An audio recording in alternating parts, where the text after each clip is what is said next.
The gleaming corridors of Earth's orbital diplomatic station did nothing to impress Corella. Her silver-scaled skin shimmered under the station's lights as she walked behind her father, Ambassador Vithor of the Zexathraxian High Council. Her four-fingered hand kept brushing against the communication device on her wrist, checking the time until she could leave this primitive human structure. "Remember your manners, daughter," Vithor said softly in their native tongue. His elaborate ceremonial robes rustled as he turned to face her. "These humans have been generous hosts." Corella's upper lip curled slightly. "Generous with technology they barely understand. Look at these walls. They're using basic metal alloys. We switched to quantum crystalline structures 3 centuries ago." Corella, her father's warning tone made her straighten her posture, but couldn't erase the disdain from her angular features. The diplomatic reception hall was filled with representatives from 12 different species. Corella noticed how the humans seemed to be everywhere, laughing too loudly, gesturing too wildly with their strange 5-fingered hands. Their emotional displays made her uncomfortable. On her homeworld, such behavior would be considered childish and undignified. A human in a slate-gray uniform approached them. He was tall for his species, with dark hair and eyes that crinkled at the corners when he smiled. His name badge read Jake Morrison, Transport Division. "Ambassador Vithor," Jake said, executing a perfect Zexathraxian greeting bow. "Welcome to the station. I'll be your designated pilot during your stay." Corella couldn't hide her shock. A human pilot? Surely there must be some mistake. We were promised the highest safety standards. Jake's smile didn't waver, but something flickered in his eyes. "I assure you, I'm fully qualified. 15 years of experience, including 5 years in emergency response operations." Emergency response. Corella let out a musical laugh that drew attention from nearby diplomats. "You mean you didn't even specialize in diplomatic transport?" "Father, this is absurd. Our ships pilot themselves with quantum eye. We don't need a manual operator." Vithor placed a restraining hand on his daughter's shoulder. "My apologies, Pilot Morrison. My daughter is new to diplomatic relations. We would be honored to fly with you." Jake nodded professionally, though Corella noted a slight tightening around his jaw. "The honor is mine, Ambassador. If you'll excuse me, I need to prepare for tomorrow's shuttle run." As Jake walked away, Vithor turned to his daughter with an unusually stern expression. "Your behavior shames us both. But father, you've shown me the historical records. Humans are barely out of their Stone Age. Their first attempts at spaceflight used chemical rockets. Chemical rockets, father. They're warmongers who somehow stumbled into the galactic community." "Those records are incomplete," Vithor said quietly. "There is much about humans that surprises us. Did you know Pilot Morrison's kind can land ships manually in conditions that would crash our best AI systems?" Corella crossed her arms. "If they're so capable, why do they still live on a planet with active tectonic plates? Why do they insist on maintaining organic bodies when synthetic options are available? They're primitive, father. And I don't understand why we waste time with diplomatic niceties." Around them, the reception continued. Corella watched as Jake joined a group of other pilots, human and alien alike. They seemed to respect him, which she found puzzling. Even more puzzling was how he caught her watching and offered a small, knowing smile, as if he understood something she didn't. "You have much to learn," her father said, his voice heavy with experience. "Perhaps this posting will teach you what our historical records cannot." Corella doubted that. But as she watched the humans moving through the crowd with their strange confidence, she felt an unfamiliar twinge of uncertainty. Not that she would ever admit it. Corella sat in the sleek Zexathraxian shuttle, watching Earth's blue curve through the viewing portal. Her father had stayed behind for an emergency council meeting, leaving her to make the journey back to the diplomatic station alone. She had specifically requested their own people's shuttle rather than using human transport, a choice that made her feel smugly superior. "Primitive human vessels," she muttered, running her silver-scaled hand over the shuttle's pristine control panel. At least I don't have to endure their manual piloting today. The shuttle's AI hummed softly, guiding itself through the carefully plotted course. Corella was about to access her entertainment feed when a sharp ping caught her attention. The shuttle's warning system flashed a brief alert about incoming debris, but the AI dismissed it immediately. Their navigation systems were the best in the galaxy. They could handle a few space rocks. The impact came without warning. A micrometeorite, barely visible to the naked eye, but moving at devastating speed, struck the shuttle's port side. The advanced hull, designed to be lighter and more efficient than clunky human ships, cracked under the precise hit. Warning lights flooded the cabin with crimson light. Control system damaged, the AI announced in its melodic voice. Attempting to compensate, Grella felt her stomach lurch as the artificial gravity began to fluctuate. Her body lifted slightly from her seat, then slammed back down. "Status report," she commanded, trying to keep the panic from her voice. "Multiple systems failing. Hull breach detected. Emergency protocols." The AI's voice distorted, then went silent. The emergency containment field sparked and fizzled around the breach. Corella watched in horror as small items began floating toward the damaged section. The shuttle's supposedly superior technology was turning against itself. The automated systems started fighting each other, making the situation worse. "This can't be happening," she whispered, reaching for the emergency beacon. "Our technology is perfect. This can't." Another sharp bang echoed through the shuttle. The artificial gravity gave out completely, sending her tumbling through the cabin. She managed to grab a handrail, her heart pounding as she watched the control panel spark and die. "Emergency signal activated," a robotic voice announced. "The last functioning system. Warning. Catastrophic failure imminent. Automated systems compromised. Warning. Life support failing." Grella felt the cold seeping in as the temperature control system failed. Her people's advanced technology, the very thing she had been so proud of, was useless now. The shuttle's AI had been designed to handle everything automatically. She had no idea how to operate anything manually. Through the viewing portal, she could see pieces of the shuttle's outer layer breaking away. The emergency containment field flickered dangerously, struggling to hold back the vacuum of space. Her communication device showed the nearest Zixithraxian vessel was hours away. A new alert pinged, an incoming transmission. Corella's heart sank when she saw it was from a human emergency response vessel. On the small working screen, she recognized the pilot's face. "Jake Morrison. Zixithraxian shuttle. This is Emergency Response Unit 7. We've detected your distress signal and multiple system failures. I'm approaching your position." "Stay back," Corella shouted, her pride still fighting even as fear gripped her. "Our systems are superior. They will repair themselves." Another violent shudder ran through the shuttle. More warning lights flashed as the hull integrity dropped further. "Your shuttle is breaking apart." Jake's voice was calm but firm. "Your automated systems are making it worse. Let me help you." Grella looked around at her failing shuttle, at all the advanced technology that was supposed to be better than anything humans could create. Now it was all turning into a death trap around her. Through the portal, she could see a human ship approaching. Bulky, primitive-looking, but somehow reassuring in its sturdy design.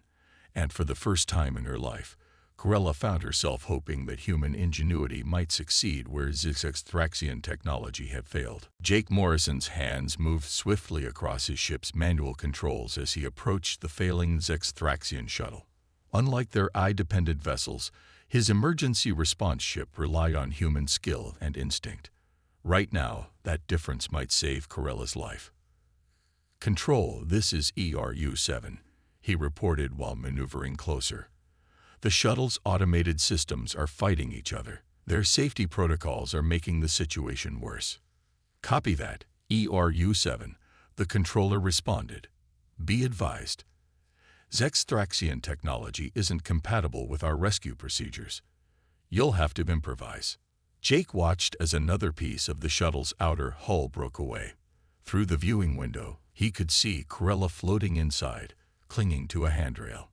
The fear on her face had replaced all traces of her earlier arrogance. "Corella, listen carefully," he called over the emergency channel. "Your shuttle's AI is trying to fix everything at once. It's causing a cascade failure. I need you to shut down all automated systems." "Shut them down." Her voice cracked with disbelief. "That's impossible. Our systems are designed to operate as one. They can't be manually controlled." Another violent shudder ran through her shuttle. The emergency containment field flickered dangerously around the hull breach, struggling to hold back the vacuum of space. "Your perfect technology is killing you," Jake said firmly. "Trust me or die. Your choice." For a moment, only static filled the channel. Then Corella's voice returned, smaller than before. "How? I don't know how to shut them down." Jake guided his ship closer, careful to avoid the debris field forming around the damaged shuttle. "Look for a maintenance panel near the main controls. There should be an emergency override." "I see it," she said. "But Father always said we should never." "Your father isn't here," Jake interrupted. "I am. And I'm telling you that panel is your only chance." Through his viewport, Jake could see Corella struggling against the failing artificial gravity to reach the panel. Her silver scales reflected the emergency lights as she pulled herself along the handrail. "Got it," she called. But the warning says shutting down automated systems will leave me with no life support." "Better no life support than malfunctioning life support," Jake replied, bringing his ship within 50 meters of the shuttle. "I can reach you before that matters, but only if those systems stop fighting me." The debris field was getting worse. Jake had to rely on pure instinct to dodge the fragments of shuttle hulls spinning through space. No computer could calculate these trajectories fast enough. This was why human pilots were still needed. "Okay," Corella's voice trembled. "Shutting down all systems. Now." The effect was immediate. The shuttle went dark, and the containment field disappeared. The only light came from Earth's reflection and Jake's approaching ship. He could see Corella's face clearly now, lit by his ship's external lights. The fear in her eyes was mixed with something else. Hope. "Hold on," Jake called, activating his ship's magnetic grapples. "This is where human piloting gets interesting." His hands danced across the controls, making micro-adjustments that no eye would think to try. The distance between ships slowly closed. One wrong move would send both vessels spinning into the debris field, but Jake didn't hesitate. He'd done this before, in situations just as desperate. "Matching rotation," he announced, watching his instruments while also trusting his gut feeling. "Almost there. Got it." The magnetic grapples locked onto the shuttle's frame with a dull thud that echoed through both vessels. Jake's ship now held the shuttle steady, stopping its deadly spin. "Nice to see you again, Your Highness," Jake said with a small smile as his ship's lights illuminated Corella's shocked face.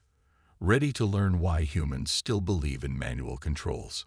For the first time since he'd met her, Corella didn't look disgusted by human methods. Instead, she stared at Jake's hands on the controls with newfound fascination, watching as he kept both vessels stable through skill alone. "The magnetic lock won't hold for long," Jake announced, checking his instruments. The debris field around them was growing larger as more pieces broke off from Corella's shuttle. "We need to get you out of there." Corella floated in her darkened shuttle, her silver scales reflecting the emergency lights from Jake's ship. Without her shuttle's advanced systems, she felt helpless for the first time in her life. "Surely another Zexathraxian vessel will arrive soon," she said, though her voice lacked conviction. "Their quantum drives are the fastest in the galaxy." "The nearest Zexathraxian ship is 3 hours away," Jake replied. "Your shuttle won't last 3 minutes. Look at your hull." Corella turned to see another crack spreading across the shuttle's viewing portal. Her heart beat faster as she realized Jake was right. Their amazing technology, now powerless, couldn't save her. "What?" She swallowed hard. "What do you suggest?" "Spacewalk." Jake's voice was steady. I have a human emergency suit aboard. It's not as advanced as your Zexathraxian suits, but it works.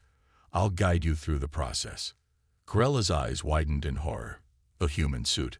But those are primitive pressure suits. They don't even have automated life support. A loud crack echoed through the shuttle. The viewing portal's damage was spreading faster now. Jake's voice became more urgent. "Corella, listen to me. That suit has kept humans alive in space for centuries. It's simple, reliable, and right now, it's your only option. You need to trust me. Trust a human."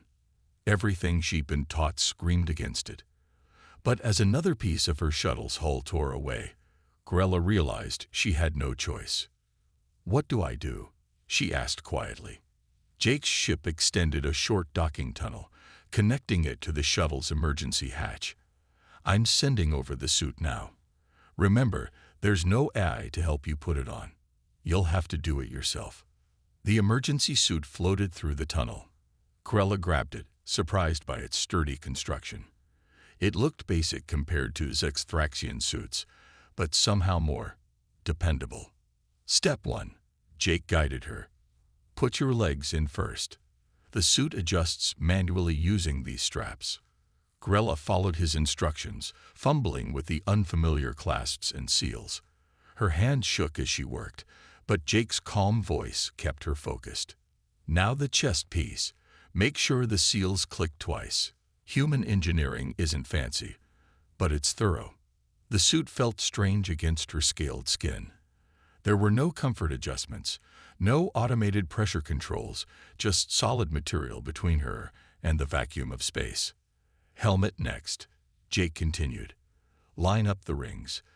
Turn clockwise until you hear the lock engage." As Corella secured the helmet, the shuttle groaned ominously. Through the cracking viewport, she could see Earth spinning slowly below. One wrong move, one failed seal, and she would join the debris field. "Final step," Jake said. "The oxygen supply is manual. Turn the blue valve on your left hip one full turn." Corella's fingers found the valve. Such a simple system, yet her life depended on it working. She turned it, heard the hiss of oxygen, and took a careful breath. "Good." Jake's voice came through the suit's radio now. "The walk is only 15 meters, but with the debris, we'll have to time this perfectly. When I give the word, push off from the hatch. I'll be waiting to catch you." Corella stood in the emergency hatch, staring at the short but terrifying distance between the ships. Her fate rested in human hands, both the suit protecting her and the pilot waiting to catch her. "Ready?" Jake asked. Corella looked down at the human-made suit keeping her alive. For the first time, she saw beauty in its simplicity, reliability in its basic design. Sometimes, she realized, the most advanced solution wasn't the best one. "Ready," she replied, surprising herself with how much she meant it. "Now." Jake's voice crackled through the suit's radio, and Corella pushed off from her shuttle's hatch. The 15 meters between ships seemed to stretch endlessly as she floated through space, surrounded by debris from her ruined vessel. A large piece of hull plating spun toward her. Corella's heart stopped. Her people's suits would have automatically adjusted her trajectory to avoid it. But this basic human suit had no such features. "Tuck and roll left," Jake commanded. Without thinking, Corella followed his instruction. The hull piece missed her by centimeters. She could hear Jake's quick breathing through the radio as he tracked her movement. "Another piece coming from your right," he warned. "Pull your knees up. Now straighten." Again, she moved as directed. Her body responded to Jake's voice with an instinct she didn't know she possessed. This was how humans had survived space for centuries, not with perfect technology, but with perfect teamwork. Through her helmet's visor, Corella watched Jake standing in his ship's airlock. His hands were steady, his eyes focused entirely on her movement. He wasn't using any advanced tracking systems or AI assistance, just his own judgment and experience. "Big cluster of debris approaching," he announced. "This is going to be tricky. When I say spin, rotate your body clockwise.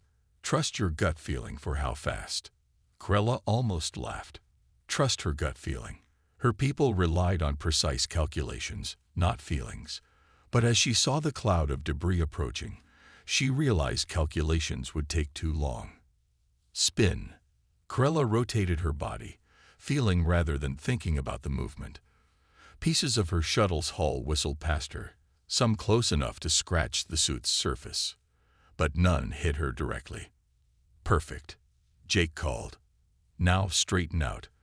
I'm going to catch you in 3, 2, 1. His strong hands grabbed her suit's shoulders, pulling her safely into the airlock. The outer door sealed behind them with a reassuring hiss. Corella's legs shook as gravity returned during pressurization. That, she gasped, that was impossible. The debris field variables, the rotation calculations, there wasn't enough time to process all that data. Jake helped her remove the helmet, his face showing a mix of concentration and relief. That's why human pilots are still valuable. Some things can't be calculated. They have to be felt. But how did you know? Corella asked, her previous disdain replaced by genuine curiosity. How did you know exactly when I should move, which way to spin? Experience, Jake replied, helping her out of the suit. Instinct, something AIs haven't mastered yet. The ability to make imperfect decisions perfectly timed. Corella walked to the viewing window, watching as the last pieces of her shuttle broke apart. All that advanced technology reduced to space debris. Yet here she stood, saved by what she had considered primitive human methods. During my training, Jake said quietly, joining her at the window, we learned that space doesn't care about your technology level. It tries to kill everyone equally. Survival isn't about having the best ships or the most advanced AI. It's about adapting, Corella finished, understanding dawning in her eyes. About making decisions faster than any computer could calculate them. Jake nodded, a small smile crossing his face. Humans are messy, emotional, and imperfect. But sometimes that's exactly what you need to survive out here. Corella touched the window, watching Earth rotate below them. She thought about how she would have treated Jake just hours ago, how sure she had been of her people's superiority. Thank you, she said softly, her silver scales reflecting the planet's blue glow, for showing me that imperfection can be perfect in its own way. Just doing my job, Jake replied, but his smile widened. Though I have to admit, it's nice to hear a thank you instead of a lecture about primitive human methods. For the first time since arriving at Earth's orbital station, Corella laughed. A genuine, unrestrained sound that would have scandalized her people. But right now, she didn't care about proper extraction behavior. She was too busy being grateful for human imperfection. 3 days after the rescue, Corella stood in the medical bay of Earth's orbital diplomatic station, watching Jake talk with his supervisor. The human doctors had insisted on monitoring her recovery, though her people's advanced healing capabilities made it unnecessary. Still, she hadn't protested. Something in her had changed since the rescue. Your pilot's report is quite extraordinary, Dr. Chen said, checking Corella's vital signs. Not many could have navigated through a debris field like that. He didn't just navigate it, Corella replied softly. He made it look natural. The words felt strange coming from her mouth. Praise for a human. Jake finished his debriefing and walked over. Corella noticed things about him she hadn't before. The slight limp in his left leg, the way his eyes constantly scanned the room as if checking for dangers. How's our patient? He asked Dr. Chen. Physically perfect, the doctor replied. Extraction healing is remarkable. Corella was about to make a proud comment about superior genetics when she caught herself. Old habits died hard. Instead, she asked the question that had been burning in her mind. Jake, why did you come for me? After how I treated you? He sat down in the chair beside her bed, his face growing serious. Would you believe me if I said it's just my job? No, Corella answered. The way you flew, the risks you took, that was more than duty. Jake was quiet for a moment, his hands clasped together. 8 years ago, My sister was on a transport that got caught in a meteor storm. The automated rescue ships couldn't reach her in time. They said the variables were too complex, the risk too high. Corella felt her heart sink. What happened? She didn't make it. Jake's voice was steady, but pain flickered in his eyes. That's why I switched to emergency response. Because sometimes you need a human willing to try the impossible, to ignore the computer saying it can't be done. I'm so sorry, Corella whispered, her earlier arrogance feeling like ashes in her mouth. I didn't know. How could you? You were too busy looking down on us primitive humans. There was no bitterness in his voice, only a gentle understanding that made it worse. Corella stood up, walking to the window. Earth hung below them, beautiful and imperfect like its people. We're taught that advancement means removing the organic element, making everything automated and precise. But that's not always the answer, is it? Sometimes the most advanced solution is knowing when to trust your heart instead of your computer, Jake replied, joining her at the window. My father will be arriving soon, Corella said. He'll want to thank you properly, with medals and honors. Jake shook his head. I don't need medals, but there is one thing you could do for me. Anything, Corella answered, surprised by how much she meant it. Next time you hear someone talk about primitive humans, tell them your story. Tell them about the day when all the advanced technology in the galaxy couldn't save you, but a human's courage and instinct did. Corella looked at him, really looked at him for the first time. She saw the strength behind his gentle demeanor, the wisdom in his imperfect human heart. I'll do better than that. I'll make sure our people learn from this. Maybe it's time we remembered that advancement isn't just about better technology. It's about better understanding. Now that, Jake smiled, sounds like real progress. As they stood together watching Earth turn below them, Corella realized something profound. She had come to this station believing she would teach humans about proper civilization.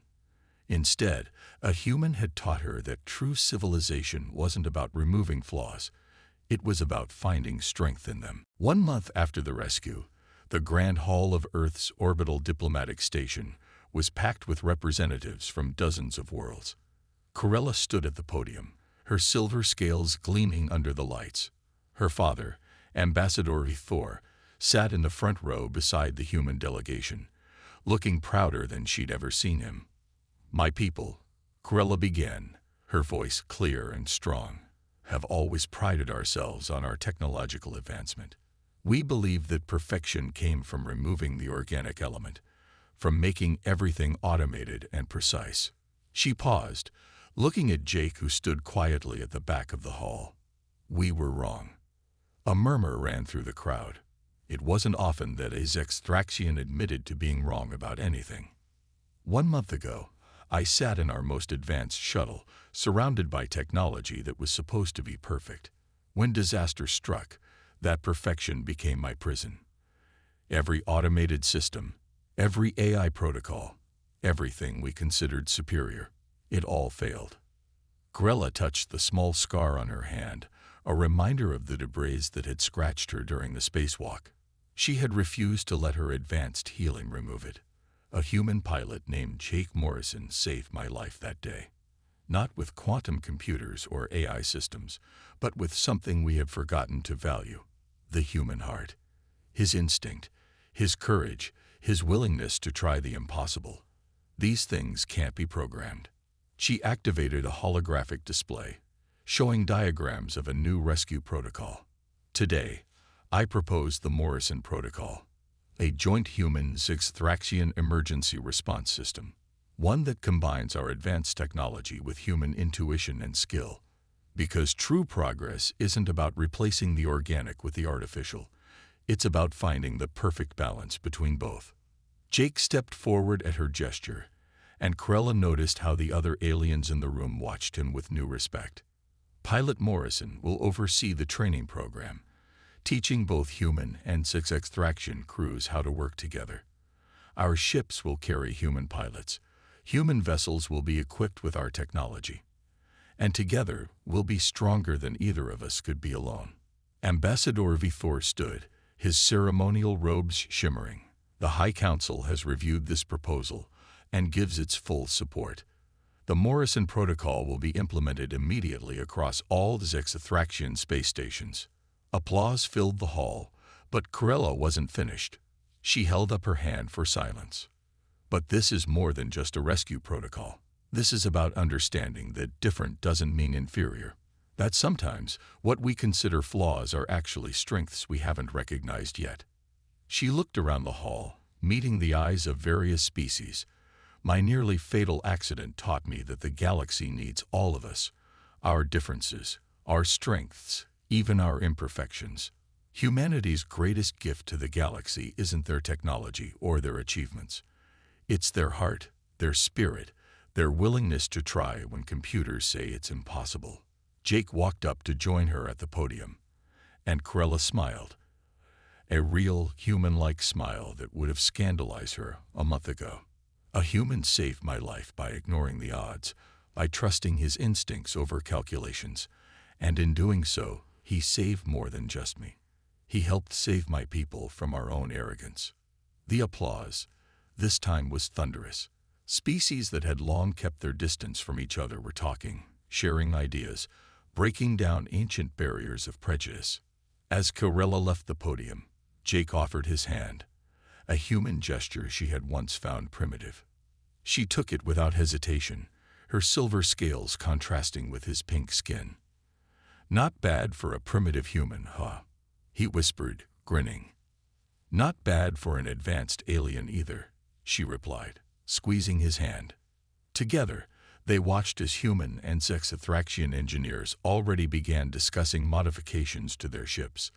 The future would be neither purely human nor purely Zexathraxian, but something new and better. A bridge built on understanding, respect, and the recognition that sometimes the greatest strength lies in admitting what we don't know.